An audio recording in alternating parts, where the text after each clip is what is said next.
Muito bem, pessoal. Meu nome é Alexandre Xavier de Camargo, falo aqui de Campina Grande, na Paraíba, tá?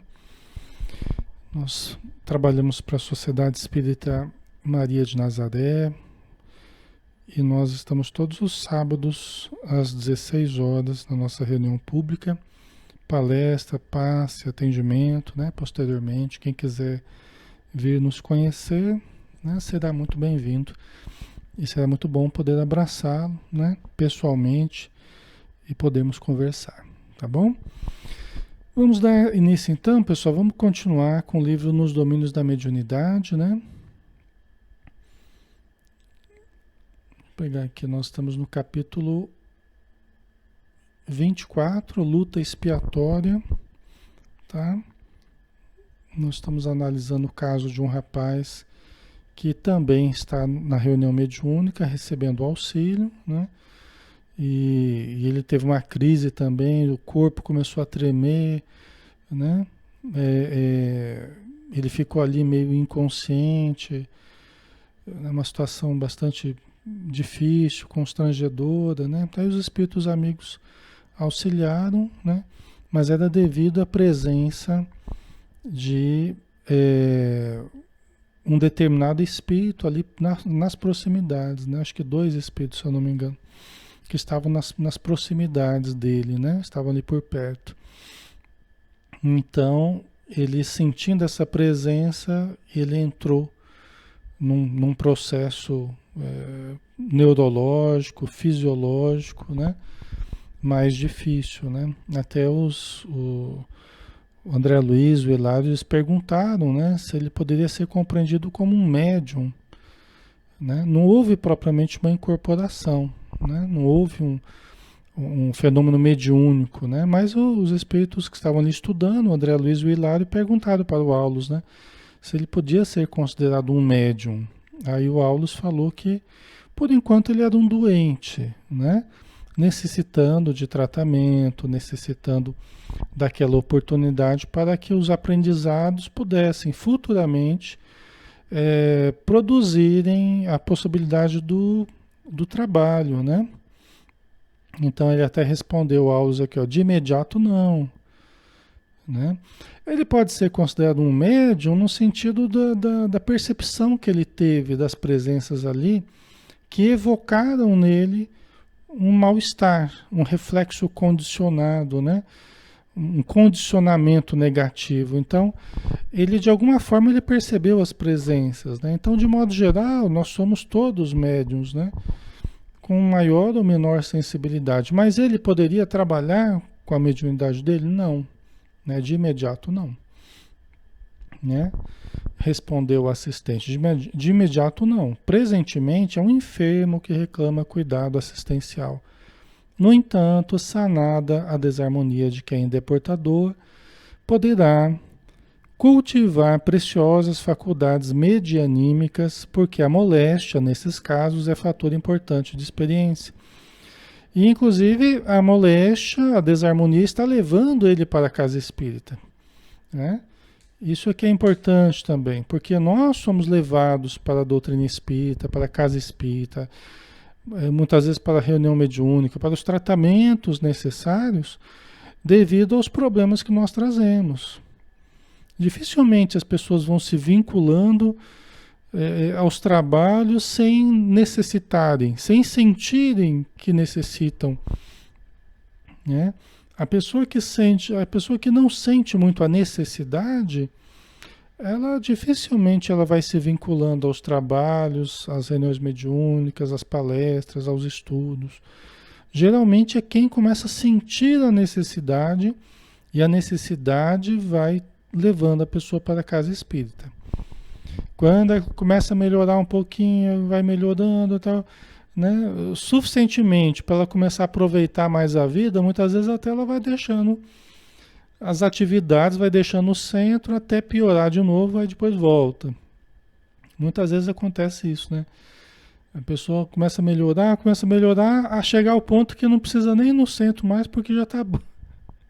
Só que o que mantém a nossa melhora, é a busca. É a busca espiritual, é o estudo, é a oração, é a palestra, é a reunião mediúnica, né? O exercício de caridade, isso vai mantendo a nossa melhora, né? E a pessoa, quando ela não compreende isso, assim que ela melhora, ela já cai fora, né?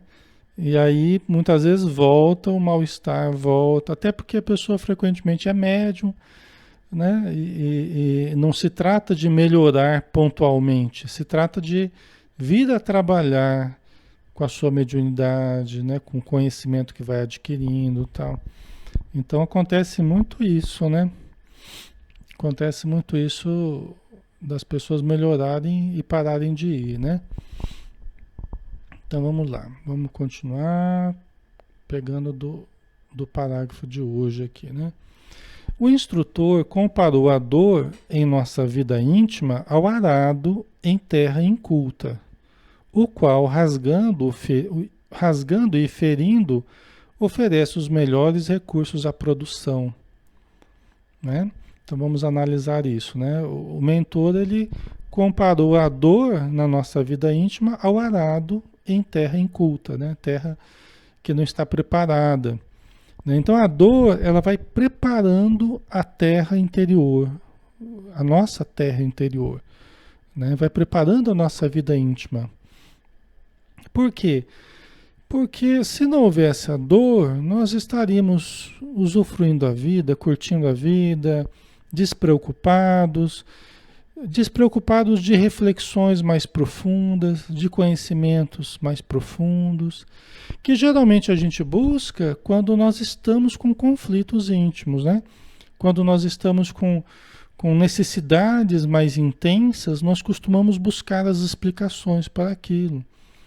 Nós buscamos o consolo para aquela dor, o entendimento, a direção, né? Um norte para a nossa vida, não é assim? Então a dor vai nos levando a encontrarmos as soluções, né? E Jesus falou, buscai e achareis, né? Então a gente vai buscando e os espíritos amigos vão nos conduzindo para as soluções que a gente precisa, né? No campo do conhecimento, no campo do trabalho e tal, não é? Então, pessoal, vai nos preparando para o trabalho, vai nos sensibilizando, né? Vai gerando reflexões, nos faz buscar conhecimentos. E aí nós começamos a encontrar muita coisa boa. No começo da nossa vivência na casa espírita, né, no espiritismo, no começo, a gente vai para fugir da dor. Tá? Quase que a totalidade das pessoas vão para a doutrina espírita, para a casa espírita, para fugir da dor. Apenas. Apenas para fugir da dor. Por quê? Porque tem alguma coisa incomodando, alguma coisa pegando ali no pé, né? Os obsessores, a pessoa está percebendo espíritos, ela está com conflitos íntimos, problemas familiares, problemas profissionais. Ela quer fugir da dor. Resolver os problemas dela, fugir da dor, né? Só que muitas pessoas, nesse caminho de buscarem o auxílio, começam a encontrar a terapêutica espiritual, o conhecimento espiritual, né? Toda a riqueza de livros que nós temos, de palestras e assim por diante. Então, muitas pessoas, nesse caminho de buscar fugir da dor, elas começam a buscar o amor, elas começam a conhecer o amor, né? Então, muitas delas começam a gostar e começam a buscar o centro por amor, né? E elas vão passando de necessitados para auxiliadores, começam a amar.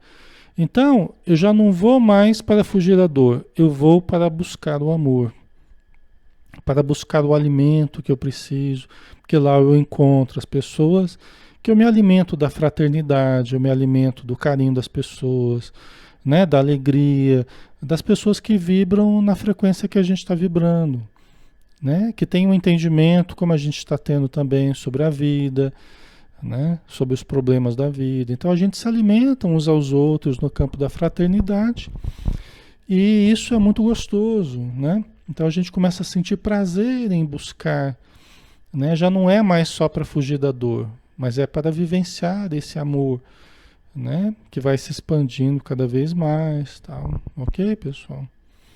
Não é? Isso é o ideal, né? Porque se a gente só fugir da dor, quando passa a dor, a gente foge do centro também, né? Mas se a gente começa a gostar, né, e a querer estar ali por amor, aí já a gente já pensa em permanecer, né? O que é melhor, né? Certo? Aí a pergunta que foi feita aqui para o Aulos, né? E a doença em si seria do corpo ou da alma, né? Aí o Aulos explicou, né? É desequilíbrio da alma a retratar-se no corpo.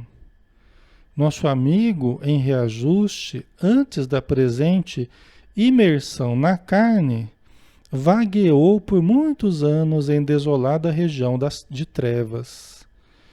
Então vamos lá, né?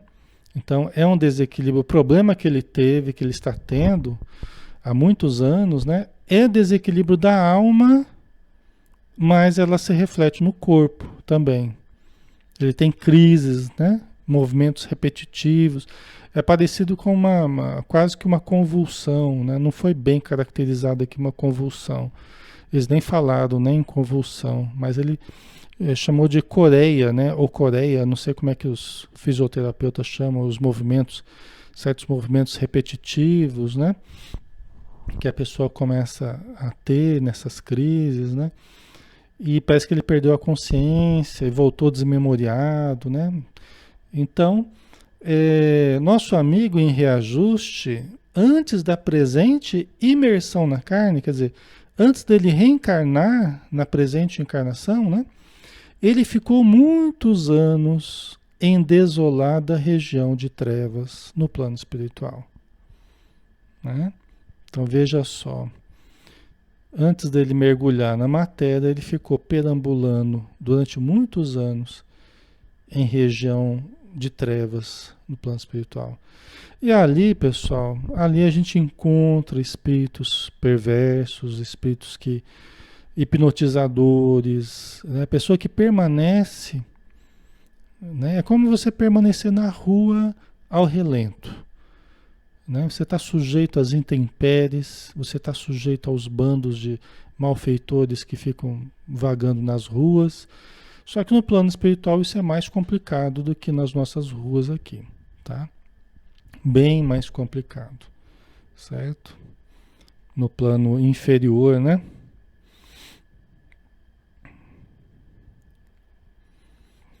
A Leonice. Oi, Anice, tudo bem?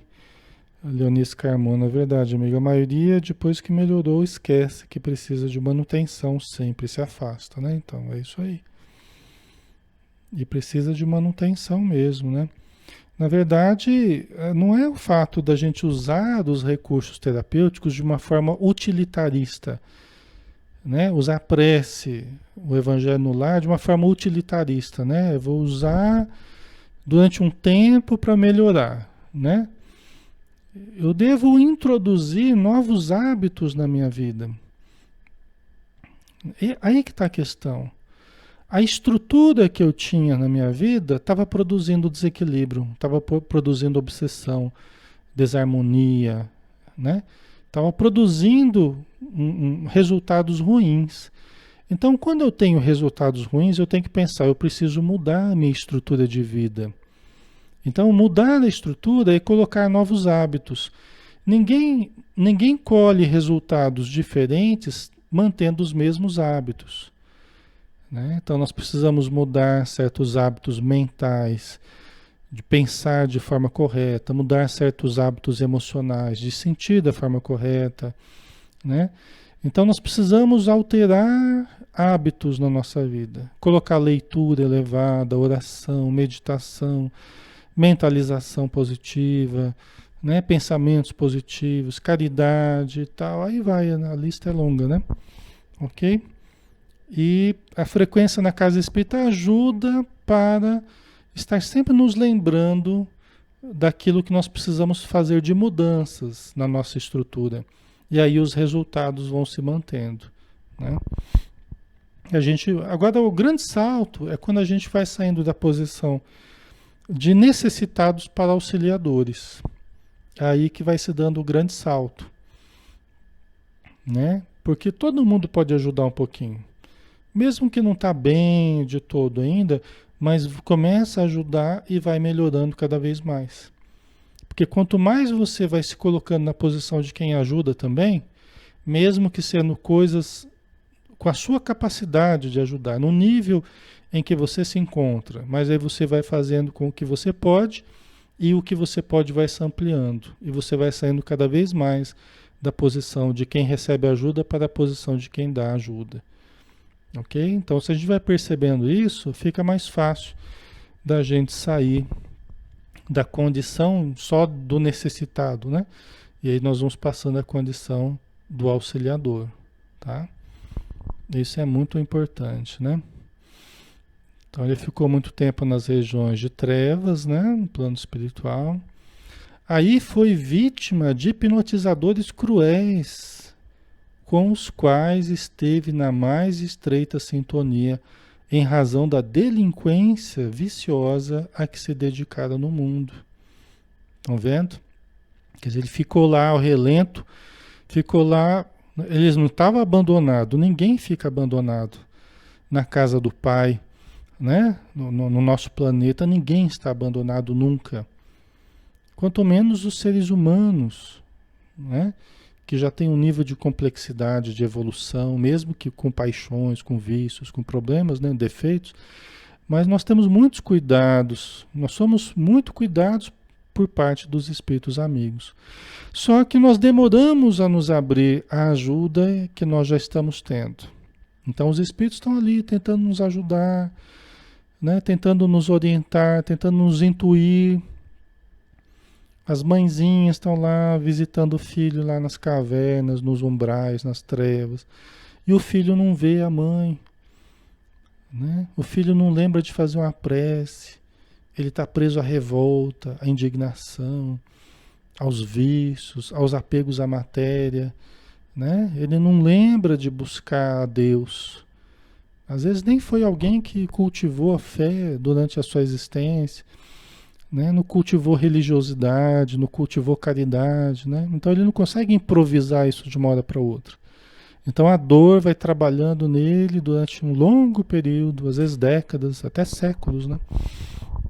E a mãezinha lá, os familiares tentando fazer com que ele perceba, né? Muitas vezes só quando vai para uma reunião mediúnica, né? Estou citando aqui só para... Nós estamos falando de mediunidade aqui, né? Muitas vezes só quando vai para uma reunião mediúnica que consegue encontrar com a sua mãezinha, consegue ver com a ajuda de um médium, com a ajuda do grupo, com a ajuda do doutrinador, né, que vai conversando amorosamente, vai despertando para a possibilidade de uma oração.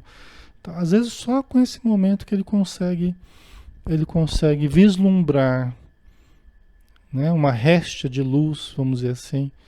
E aí ele consegue ver a mãezinha abraça ele, leva ele para conversar, né?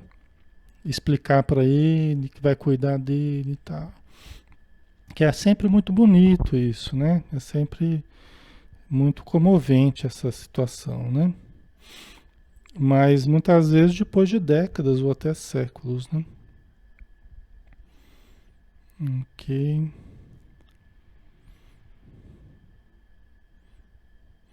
A Gabriela Rossim colocou aqui: ser médium é uma tarefa muito difícil. Eu tenho muita dificuldade em aceitar e me doutrinar sem sofrer. Passo muito mal e não aceito isso, é muito complicado. Gabriele, outro dia mesmo estava vendo, acho que é a Joana de Ângeles falando a respeito. Uma mensagem de Joana de Ângeles através do Divaldo, né? Falando que a conceituação, o conceito da mediunidade ou do exercício da mediunidade como sendo algo muito difícil, ela até falava, né, você me perdoa, mas ela até falava assim que não é compatível com a realidade, né? O que eu concordo com ela, tá? Por quê? Porque, bom, eu tô já desde 17 anos, estou com 49 anos, né? Desde os 17 que eu participo de reunião mediúnica, então já vi muitos grupos, participei, ajudei muitas pessoas, tal, né? Espírito, né? Então eu vejo o seguinte, eu vejo para a pessoa que tem mediunidade, é muito mais difícil ficar longe dos trabalhos. É muito mais difícil ficar longe do auxílio, do exercício da mediunidade. Entendeu? Então, eu vejo que a maior dificuldade, na verdade, é você não usar a mediunidade, né, de uma forma boa, né, com conhecimento, se esforçando, se disciplinando, tal. Tem alguns desconfortos que a gente sente por vezes, né? Tem, faz parte da mediunidade, da experiência, né? Da gente sentir as dores do outro, o mal-estar, por vezes. Mas sem esse trabalho de auxílio, nós ficaríamos por conta com as nossas percepções, sem oportunidade de auxiliar e de sermos auxiliados também. A gente só ficaria sentindo os mal-estares, entendeu? Então, trabalhar com a mediunidade, por exemplo, eu sei que ser médium é um desafio também, né? É um desafio ser médium, né? Trabalhando ou não, mas ser médium é um desafio, né? Mas vir a trabalhar com a mediunidade é uma bênção. Eu, por exemplo, eu só colhi coisas boas, né? Isso que me fez continuar até hoje, né? Com as reuniões mediúnicas, porque eu só colhi coisas boas, né? Aprendizado, sentimento, a gente vai, né, purificando o sentimento da gente, aprendendo a disciplinar nosso pensamento, tem muita coisa boa, né? A gente vai se auxiliando, né, auxiliando aqueles que estão ao nosso redor. Então, eu acho muito mais difícil é não trabalhar com mediunidade, tá? Você ter mediunidade e não se dispor a trabalhar. Eu acho que aí a pessoa sofre mesmo, porque sofre sem precisar, né? Um pouco de boa vontade, um pouco de disciplina, exercício, né? Vai fazendo a gente aproveitar bastante da mediunidade para o nosso avanço, para a nossa melhora, né? Ok? Então é uma coisa para a gente pensar. Eu acho, e sempre associo mediunidade a uma bênção mesmo. Eu fui muito ajudado pela mediunidade, eu pude ajudar muito, né? Pela mediunidade. Então, ó, ele foi vítima de hipnotizadores cruéis com os quais esteve na mais estreita sintonia, né? Pessoal que ele encontrou nas trevas, né? Ou encontraram ele, né? E hipnotizaram ele, né? Dominaram ele, em razão da delinquência viciosa a que se dedicaram no mundo. Quer dizer que antes dele desencarnar, ele vivia a delinquência viciosa. Ele vivia na delinquência de uma forma viciosa antes de desencarnar, quer dizer, durante a vida, né? E aí o que encontrou após a morte? Encontrou pessoas que se sintonizavam com ele nessa delinquência viciosa, né? Certo? Sofreu intensamente no plano espiritual, nas trevas, e voltou à Terra trazendo certas deficiências no organismo perispiritual, né? Olha só. Quer dizer que ele ficou muito tempo no plano inferior, foi hipnotizado, sofreu intensamente, né? E aí ele trouxe para a encarnação atual deficiências no perispírito. Por quê? Porque se aqui na Terra a gente pode prejudicar o nosso corpo, podemos ser agredidos, podemos ser maltratados, podemos ser abusados, pode acontecer um monte de coisa com a gente aqui, malfeitores podem nos prejudicar. No plano espiritual, nós continuamos a ter um corpo, nós temos o perispírito. Para os espíritos, o perispírito é como o corpo físico para a gente, eles sentem dor, eles sentem lesões, eles sentem privações, fome, frio, né?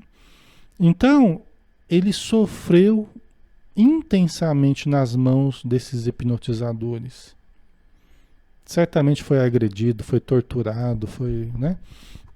E o que aconteceu? Ele trouxe para a encarnação atual certos prejuízos no seu perispírito. Quer dizer que ele estava com lesões, com desarmonias no perispírito, com problemas advindos da permanência durante um longo período no plano inferior. Ok? Está ficando claro para vocês, pessoal?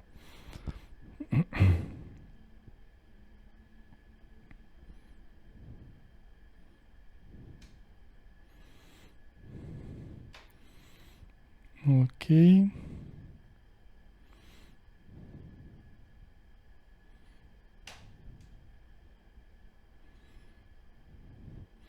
A Elaine colocou: difícil é ficar longe da doutrina quando se tem muita cobrança espiritual. Sendo assíduo na casa, nosso fardo torna-se suave. Exatamente, né? É. E quando a lei divina, isso os espíritos, se eu não me engano, é Emmanuel que fala, né? Quando a lei divina vem nos cobrar das dívidas do passado, certas cobranças, né? Certas dívidas que nós temos. Quando nos pega trabalhando no bem, a dívida fica suspensa por tempo indeterminado. A execução daquela dívida, né? Fica suspensa por tempo indeterminado, né? Então é melhor trabalhar, né? Você está trabalhando, não é que nada de mal vai ocorrer com a gente, tem coisas que a gente vai passar mesmo, porque é importante para a gente, nós pedimos, né? Faz parte do nosso organograma evolucional, né? Da nossa evolução aqui na Terra e tal. Mas muita coisa a gente diminui através do trabalho, né? Muita coisa a gente diminui, a gente evita através do trabalho ao próximo, né?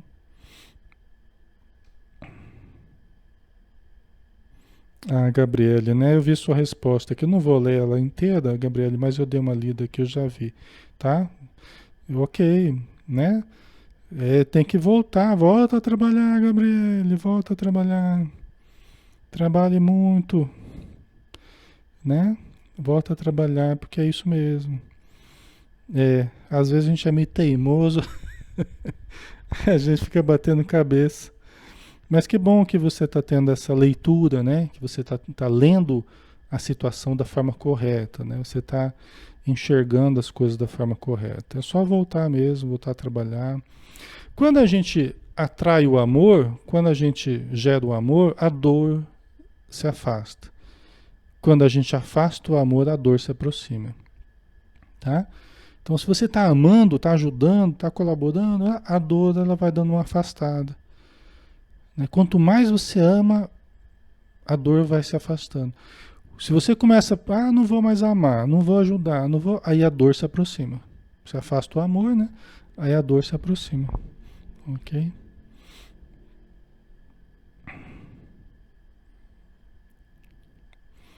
A Vicky colocou, Vicky Schwartz, né? O perispírito pode morrer se acabar enquanto está no plano espiritual?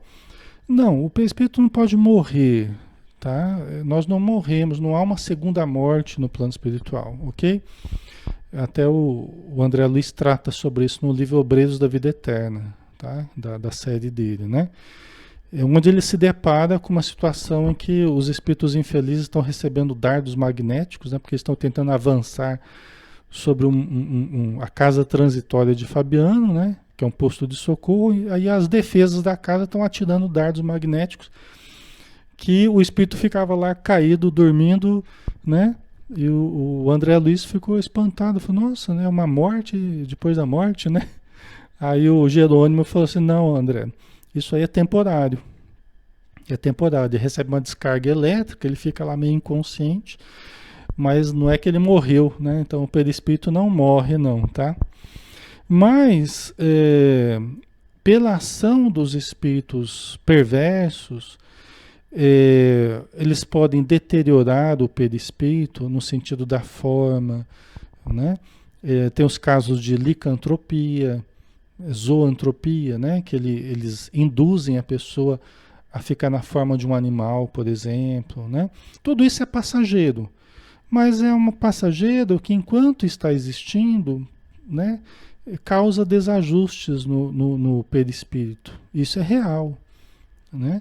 Então esses desajustes muitas vezes levam encarnações para voltar ao normal, né? Leva tempos para a pessoa voltar ao equilíbrio psicofísico de antes, tá? Então é por isso que o uso do nosso corpo físico, o uso do perispírito, tanto na Terra quanto no plano espiritual, é algo que exige de nós responsabilidade, né? Exige responsabilidade, responsabilidade no pensar, no sentir, no agir, né? Ok? Porque sempre estaremos colhendo os resultados em forma de harmonia ou desarmonia, em forma de doença ou de saúde, em nós mesmos. Nós somos a obra e nós somos o autor. Nós somos o artista e nós mesmos somos a obra que nós estamos criando. Nós estamos nos construindo a cada dia, né? Então, como nós vamos fazendo essa construção, tanto o cuidado com o corpo físico, o cuidado com o perispírito, que depende muito do que a gente pensa, do que a gente sente, do que a gente irradia, né? Então, sempre tem a questão responsabilidade associada, né? Por isso que o André Luiz, no plano espiritual, ele foi responsabilizado pelo que ele fez com o corpo dele, né? O médico lá, o Henrique de Luna, começou a observar ele, a diagnosticar, falou, olha, meu irmão, infelizmente, uma pena que você tenha vindo como suicida para cá. O quê? Suicida? Mas eu não me matei. Olha, meu irmão, os seus rins, seu fígado, seu estômago, tudo aqui está denunciando, né? Tudo está denunciando seus hábitos, excessos de bebida, de comida, os abusos no sexo. Morreu por causa da sífilis, e a sífilis gerou um câncer, e ele morreu no meio de uma cirurgia no intestino, por causa do câncer no intestino. Então ele teve que enfrentar a responsabilidade dele, do que ele havia feito do corpo físico dele. E o perispírito dele estava lá doente no plano espiritual. Então não era só o corpo que morreu, mas o próprio perispírito estava doente. Então ele precisou se tratar no plano espiritual para que o perispírito voltasse ao normal, tal, né? Ok?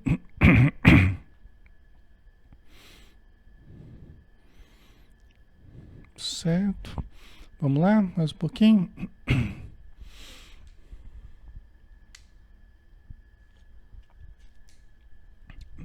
Desculpa. E aqui no finalzinho ainda desse parágrafo, né? Quer dizer, ele trouxe certas deficiências no organismo perispiritual, né? Que se refletiram no corpo físico, né? Porque o perispírito é a forma que vai gerar a forma do corpo físico, não é? O perispírito é a matriz, é a forma, que nem um bolo, né? O bolo tem a forma que vai gerar o formato do bolo, né? Então, o nosso perispírito é a forma que vai organizar um novo corpo. Se o perispírito está com deficiências, o novo corpo vai ter certos prejuízos, né? Aí o Aulus diz assim, é um histérico, segundo a justa acepção da palavra, né? A gente já falou sobre isso na semana passada. A histeria, né, seriam conteúdos psíquicos, né, que estavam no nosso inconsciente e que acabam se deslocando e se expressando depois de algum tempo em forma de sintomas físicos e emocionais, né? Tem a histeria conversiva e a histeria ansiosa, né? Conforme a própria conceituação de Freud, né? Então aquilo que ele sofreu, aquilo que ele tinha nos arquivos do inconsciente, conforme a presença daqueles espíritos que conviveram com ele, né, que deve ter feito mal para ele nas trevas, né, aquilo evocava nele aqueles conteúdos conflitivos que ele viveu na região das trevas, né? E aí vinham sintomas físicos, as crises que ele entrava, né? E todo o comportamento emocional dele ali, né? As dificuldades psíquicas que ele estava vivendo, certo? Então é um histérico, né? Porque isso é isso que caracteriza a histeria, né? Acolhido pelo heroísmo de um coração materno e por um pai que lhe foi associado de insânia, no passado, né? Quer dizer, o pai dele, ele foi acolhido por uma mãe, uma mãe que teve um comportamento heróico, né?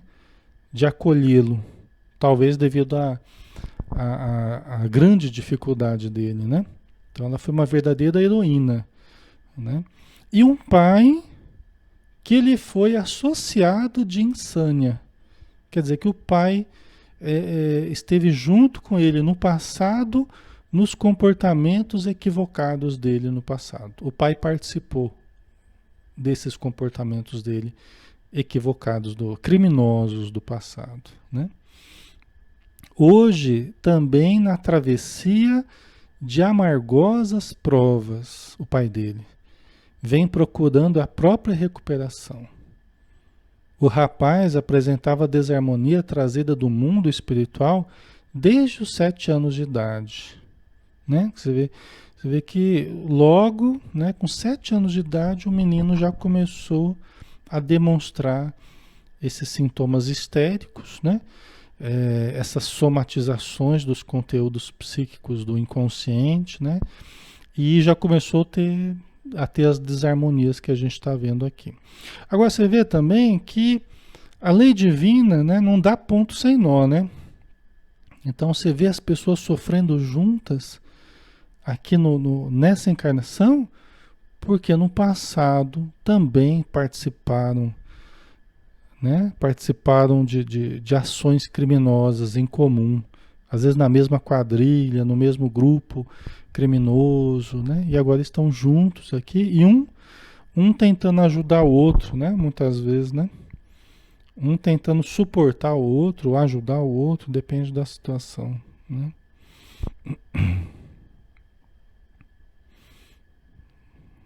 Ok.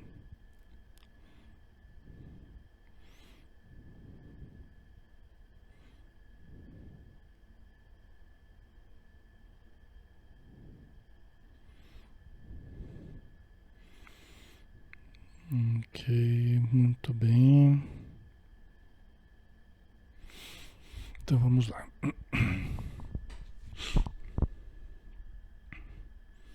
Vamos continuar, nós temos mais uns 15 minutinhos ainda, né? Não se acreditava capaz, o rapaz, né? O rapaz não se acreditava capaz de qualquer serviço nobre, crendo-se derrotado antes de qualquer luta. Aprazia-lhe tão somente a solidão em que se nutria, dos pensamentos enfermiços que lhe eram arremessados ao espírito pelos antigos comparsas, né? Os antigos comparsas das trevas lá. Esses que se aproximam dele e ele passa mal, né? Muitos dos nossos obsessores até não eram nossos inimigos, eram nossos amigos, entre aspas, né? Amigos de coisa errada. E quando se aproxima de nós, a gente sente a vibração deles, a gente passa mal, né? Mas muitos não eram propriamente inimigos. Não eram equilibrados, mas não é que eram inimigos. O problema é que eram nossos amigos, né? E que hoje a gente quer mudar de vida, a gente quer buscar o bem, buscar a saúde, a caridade e tal, só que muitos não aceitam que a gente quer mudar de vida. Eles querem que a gente continue fazendo as mesmas coisas que fazíamos no passado, né? Tá? Peraí que eu peguei errado aqui. Então, e o rapaz no presente, olha que coisa, né?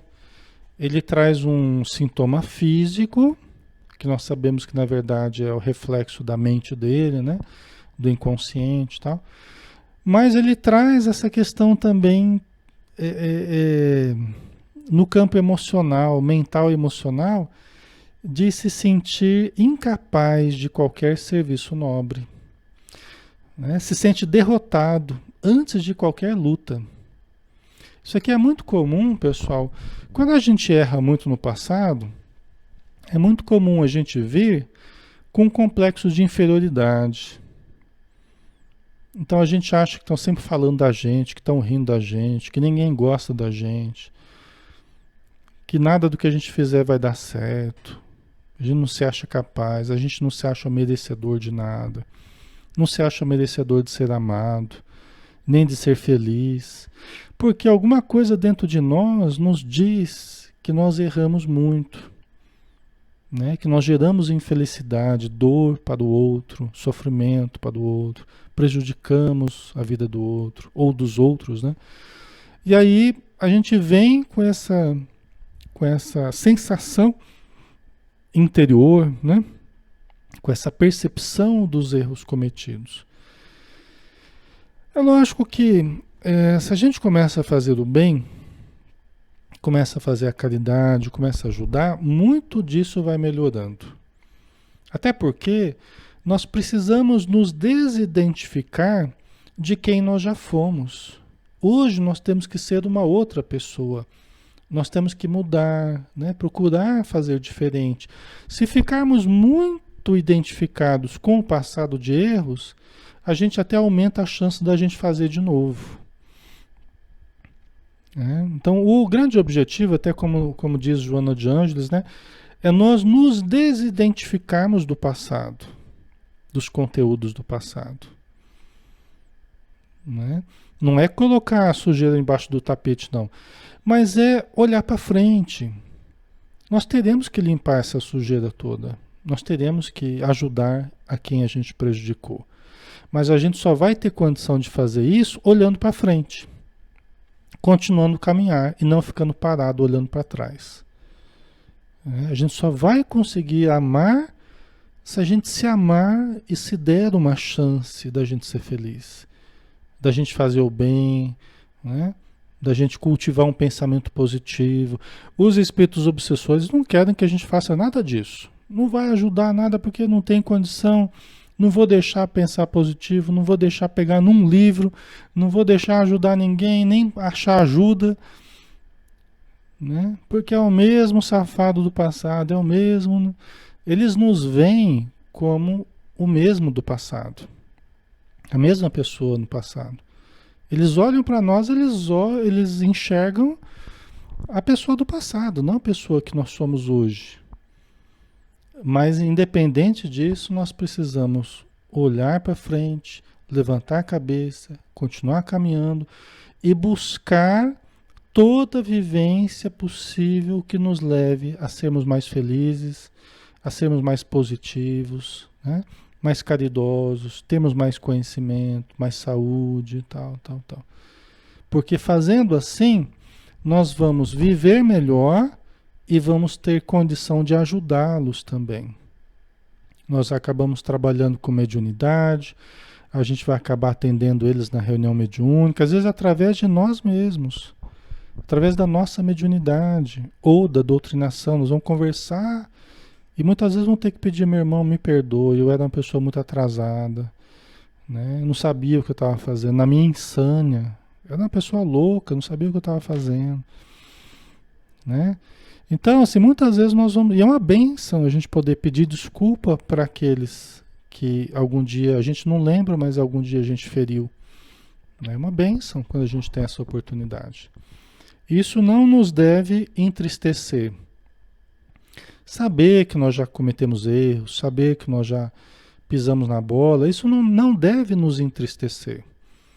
Deve nos alegrar tomarmos consciência disso e termos o conhecimento espírita para caminharmos em frente, né?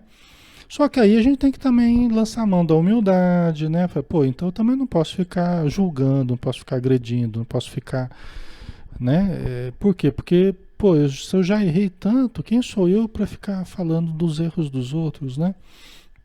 No sentido de usar o erro dos outros, né? Para agredir, para ferir, né? Então, aí no caso a gente precisa lançar a mão da humildade, né? Nós precisamos ajudar uns aos outros, né? Mas aí nós precisamos lançar a mão da humildade com essa percepção de que nós já erramos bastante, né? E que vamos errar ainda em muitas situações, porque nós somos imperfeitos e só muito devagar que nós vamos vencendo, né? Vamos superando as imperfeições, né? Certo, pessoal?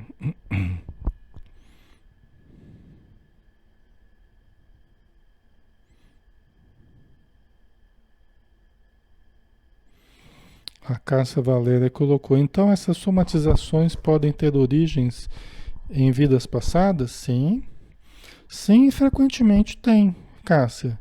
Frequentemente tem a sua causa em vidas passadas, tá? Ou até no intervalo entre as existências materiais, né? No plano espiritual, como a gente viu aqui, o rapaz que ficou um longo período na região das trevas, né? Então ele traz, é lógico que todo o mal que a gente faz aqui na Terra, a gente marca o nosso perispírito. A gente lesa a consciência e lesa o perispírito. Existem lesões conscienciais e lesões perispirituais, por consequência, tá? Todo mal que eu faço a outrem, na verdade eu faço a mim mesmo, porque eu leso minha consciência e desarmonizo o perispírito, tá? Então eu faço isso na Terra e no plano espiritual, ok? E aí quando eu reencarno, essas marcas que eu trago no perispírito, essas manchas que eu trago, essas lesões, essas desarmonias, elas vão se expressando ao longo da vida, num processo de limpeza, entendeu? Nós somos autolimpantes, né? Então, o perispírito, para se libertar dessas mazelas, vai jogando para o corpo. Então, dependendo da fase da nossa vida, a gente pode passar por certas fases espirituais em que certos conteúdos se expressam.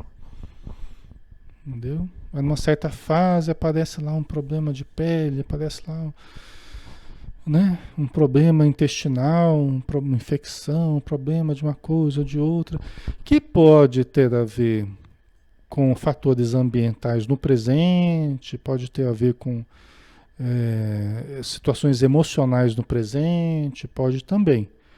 Mas muitas vezes o passado está se expressando, gerando um certo enfraquecimento no presente, o que abre espaço para certas infecções, contaminações, né? Tem situações até de dores, por exemplo, em certas partes do corpo que os médicos não sabem nem explicar. Meu Deus, por que essa dor, né? Faz exame, faz, né, raio-x, faz tomografia, faz o diabo a quatro e não consegue achar as causas de certas dores. É porque as lesões estão no perispírito, não propriamente no corpo físico. E quem sente é o espírito.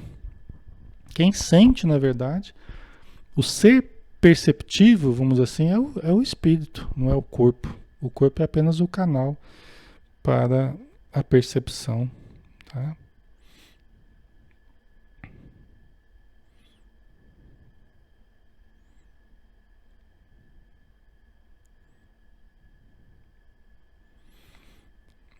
A Nayara colocou, né? Tenho um problema de claustrofobia, né? Me sinto presa com muitas coisas. Será que coisas de vida passada? Tem.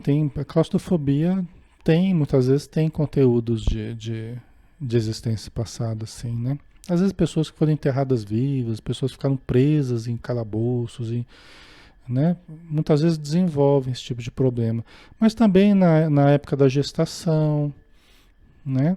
Certos problemas emocionais que foram vividos na gestação ou na infância, aí cada caso é um caso, né?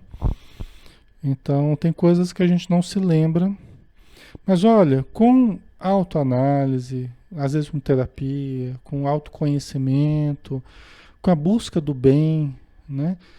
A busca do bem vai fazendo a gente superar uma porção de coisas, dificuldades que hoje nós temos. A busca pelo bem, de todas as formas possíveis, né? Faz a gente superar muitos dos nossos traumas, muitos dos nossos bloqueios, inibições, tal, né? Eu estava falando do complexo de inferioridade, né? A timidez, a inibição, né? Geralmente essas coisas é porque a gente sabe que errou no passado. Então, se a causa foi o mal, a solução é sempre o bem. Essa fórmula, essa regra, é uma regra de ouro. Nós podemos não saber a causa dos males que a gente vive, mas a gente sabe que é decorrente das nossas atitudes, nosso modo de pensar, de agir, de fazer. É o mal que a gente fez. Então, qual que é a solução no presente? É o bem. mesmo que eu não saiba exatamente o que eu fiz, mas fazendo todo o bem possível com a vida que eu tenho hoje, eu estarei buscando a melhora a passos firmes, vamos dizer assim. Eu estarei caminhando a passos firmes para a melhora, mesmo que eu não saiba o porquê dos problemas que eu vivo, tá? Então, isso é importante, assim, né? Faz a gente sair da revolta, da indignação. Por que que eu estou passando por isso, né? Aí não precisa mais disso, porque a gente sabe, né, que tudo tem a sua causa e os meus problemas fui eu que criei, né? Os meus problemas não foi o mundo que criou para mim, foi eu que fui agindo, reagindo, construindo, atraindo, repelindo, foi eu que fui construindo ao longo dos séculos. Então agora é preciso uma atitude existencial, né? Ok, no aqui e agora, que recursos que eu posso usar para ser feliz? Para melhorar minha situação. Então vamos usar os recursos que a gente tem? Vamos usar prece, a leitura, caridade e assim por diante, mediunidade. Aí tudo vai ficando melhor, né? Não tem nada que resista a isso. Não tem nenhum mal que resista ao bem, né? Se você vai fazendo o bem continuamente, todos os males vão se desfazendo. Todas as inimizades vão se desfazendo, todos os equívocos vão se desfazendo, todos os traumas, bloqueios, tudo vai se desfazendo, né? Conforme eu vou buscando o bem. Certos problemas físicos nós teremos a vida inteira, certas expiações, né? É aquilo que ficou fixado no corpo. Então eu venho com certas limitações que aquilo vem do corpo e não vai mudar no corpo nessa vida. Mas tudo bem, então vamos conviver com essas limitações e vamos trabalhar com os potenciais que nós temos, emocionais, mentais, artísticos, intelectuais, né? Mediúnicos, certo? Pessoal, nós já estamos na hora, né? 21 já. Vamos dar uma paradinha aqui, né? A gente continua no próximo estudo, tá? Para que a gente não fique incumpridando demais, tornando muito cansativo, ok? Vamos então fazer a nossa prece final, né? Agradecendo novamente toda a ajuda que recebemos. Obrigado, Senhor, porque o influxo do teu amor jorra do alto e se derrama sobre todos nós como uma cachoeira de bênçãos, como um banho de luz, harmonizando o nosso perispírito, nosso corpo físico, nosso ambiente, a nossa família, iluminando todos os cantos da nossa casa, do nosso apartamento, do nosso quarto, dulcificando o ar que respiramos, equilibrando as nossas emoções, clareando os nossos pensamentos ao sol da tua bondade, do teu amor e da tua paz. Obrigado, Senhor, que possamos lembrar sempre, todos os dias, desses conceitos que André Luiz nos trouxe e possamos utilizá-los em forma de uma atitude positiva, amorosa, serena e lúcida. Muito obrigado por tudo, Senhor, que nós possamos permanecer em paz. Que assim seja. Muito bem, pessoal. Obrigado pela presença, pelo carinho de todos, tá? Fiquem com Deus e até o próximo estudo. Até mais. Boa noite.